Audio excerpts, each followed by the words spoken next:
Hi everybody, it's Baying. It's nice to see everybody again. I know it's been a while since I've done a video like this. I've been sharing other different types of videos about what I do outside of the dance world, but I decided to do something a little bit different today with an article that I happened to come across this morning just randomly. So this is a very last minute put together video, but I think it'll be fun to share this. So I found a very interesting article today, and the title of it is called Korean Netizens Talk About Why Rookie Boy Groups Aren't Doing Well These Days. And this was from a forum online called All K-Pop, and I actually have been following them for several years since I got into K-pop in the early 2010s. That was when I first got into K-pop. And so I'm not going to read the whole article, but I'm going to go over some bits and pieces here. So, and in the beginning of the article, it says, over the years, the K-pop industry has been booming exponentially and has spread globally, receiving love from many fans worldwide. Since the rise in K-pop, there has also been a rise in the number of new rookie groups debuting every year. The K-pop music industry has been saturated with new idol groups, making it nearly impossible for these rookie groups to receive recognition. One netizen wrote out a list of reasons why rookie boy groups are not doing well these days in an online community. The netizen who created the post complained that the new rookie boy groups all have similar concepts and release similar music genres. The netizen began by writing, I only emit a long sigh when I watch music shows these days, and listed the reasons. I feel they always reuse concepts and release the same type of songs and are shouting on top of their lungs. They also always use the English words baby tonight in almost all the songs. There are too many kids who dream of becoming the next V, Kai, Jungkook, and GD when they lack the skills and the visuals. All right. And so pretty much the rest of the article just shares other opinions of what netizens think about what's going on in the K-pop music industry today, specifically with rookie boy groups, and that it is just so saturated that it's very difficult for a rookie boy group to get their name out there and be successful like the groups that have been around for a long time. So this is not the first time that I have seen an article like this published by All K-Pop. They actually published one, and I saved that one too. I'll probably share it in a different video to compare and contrast the two. There was one that came out, I believe, in 2012 or 2013. And they said that from the year 2005 to 2013, more new K-pop groups had debuted during that time frame. Um, or actually, no.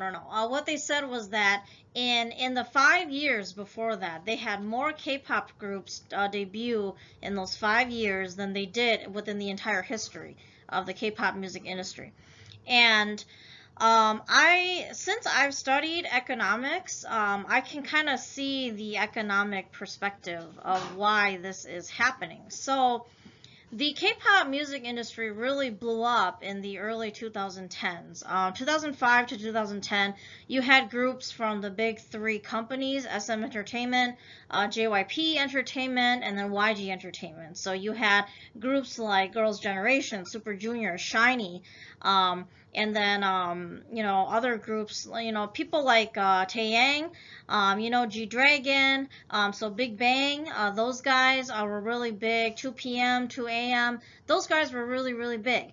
And granted, now a lot of them have kind of slowed down just because it's been so long, but they were very successful. Oh, another group that I missed was Wonder Girls. Yeah, Wonder Girls was pretty successful too.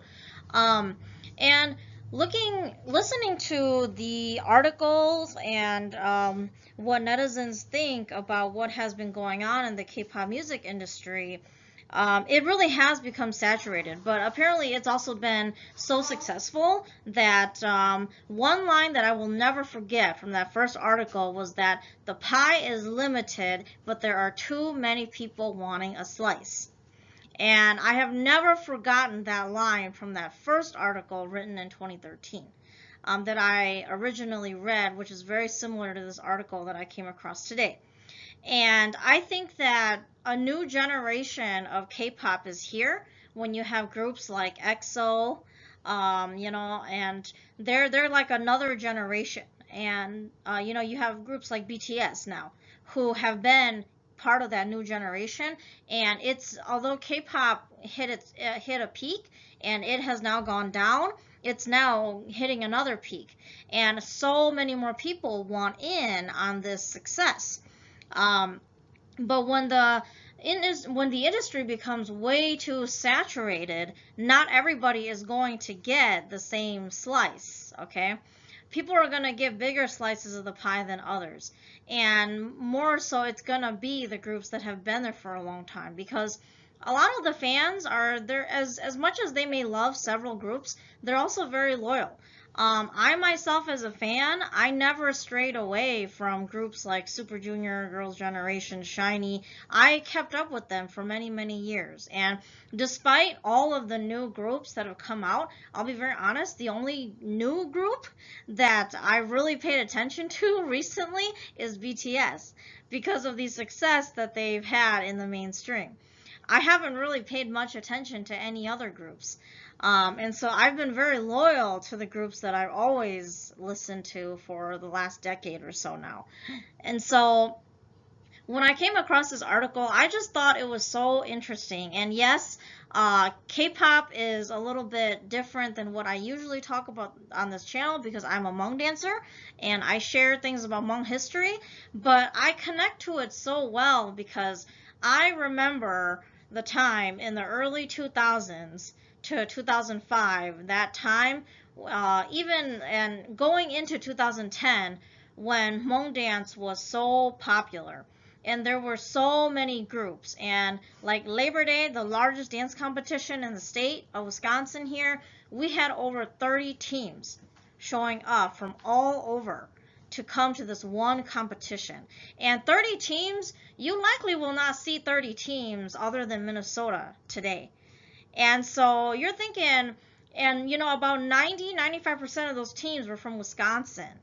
And so it just really brought back those memories, and I can make that connection. Like, if it could become so saturated in the K-pop music industry with these boy groups, I'm not surprised that it happens in the Hmong dance community too, because it is going to reach a point, like right now, there are a lot more girls who have gotten to Hmong dancing.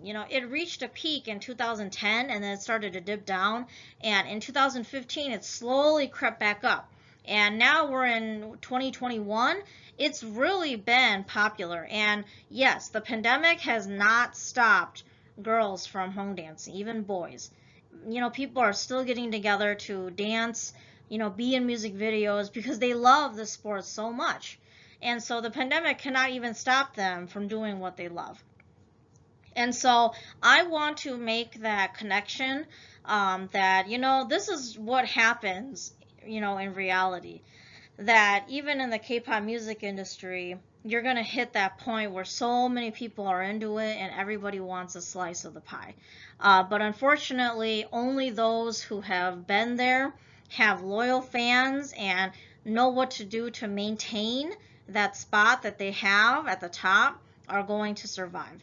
And that definitely happened in the Hmong dance community. My personal experience in the early 2000s, when it sort of just blew up, and then it slowly started to decline because many people who could not succeed in those first few years stopped. And then only the ones who were successful continued on. And then that happened again up until about 2009, 2010. And a lot of the successful groups from that first generation stopped because, again, one generation passes, another one comes. And until 2015 was when that next generation came. And right now it's 2021 and they're still going strong. But a lot of people entered within I would say 2016, 2017, and then now only a select few are still around. Granted, that's, probably why a lot of groups, recruit new members every year. A lot of teams collaborate into one team when other dancers leave and others stay. Um, and so I see this very similar cycle, even within the Hmong dance community, that the K-pop music industry and all these rookie boy groups are going through. And so I just think that it's very fascinating that despite how different these two things are, although Hmong dancing is more recreational, K-pop has really hit an all-time high within the last decade, especially, that we could actually have something similar to make a connection like this. And so I want to know what your guys' thoughts are about this, just because I think it's interesting to compare and contrast things like this. And I would love to do more videos to talk about these kinds of things and these kinds of concepts. So let me know what you guys think in the comment section below. Do you guys think that there is a connection despite the differences between the Hmong dance community and the K-pop music industry with rookie boy groups and what's going on in today's world? Or if you think that there really isn't a connection at all, being that they are just so different in their own ways. So let me know in the comment section below. As always, do not forget to like, share, and subscribe. And I will see you guys in the next video. Bye!